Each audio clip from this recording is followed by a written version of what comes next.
Koreyaga kelganimdan keyin Koreya go'zallik standartlarida mani o'zimga bo'lgan ishonchim tushib ketdi. Degan videolarni Instagram va TikTokda juda ham ko'p ko'rgan bo'lsanglar kerak. Lekin bugun aksincha, qanaqa qilib Koreya standartlari mani o'zimga bo'lgan ishonchimni oshirib yuborgani haqida gaplashamiz. Chetda disclaimer, bu deganda men Koreyaga kelishdan oldin o'zimga bo'lgan ishonchim, ya'ni self confidence'im yo'q odam bo'lganman degani emas. Birinchisi va balki eng kuchli ishoralardan bittasi bu ko'chada nomer so'rash. Aslida Koreyada nomer so'rash unaqa tez bo'lib turadigan narsa emas. Koreyada juda ham kamdan kam nomer so'rashadi, даже siz u odamga yoqib qolgan bo'lsangiz ham. Lekin shunga qaramasdan, menda ko'chada, kampusda va даже universitetimda kutubxonasida ham nomerimni, ya'ni Kakao Talk'imni so'rashgan.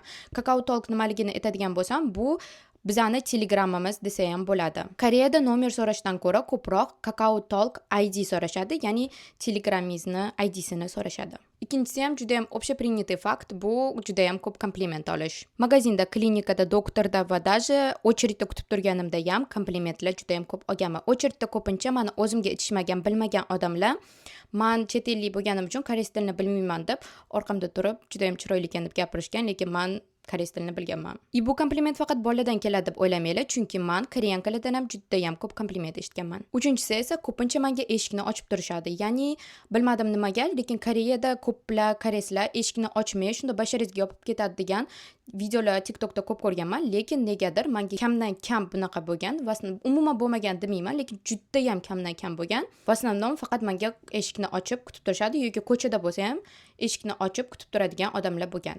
Bu videoyim bilan men Koreylar qanchalik chiroyliman va komplimentlar olaman demoqchi emasman va balki internetdagi bitta videolarga ishonib, men ham Koreya standartlari bo'yicha xunuk ekanman deb o'zingizlarga bo'lgan ishonchinglarni yo'qotishinglarni xohlamadim. Har bir inson o'zicha go'zal, eng muhimi esa o'ziga bo'lgan ishonch. Ko'rganingiz uchun rahmat. Bye.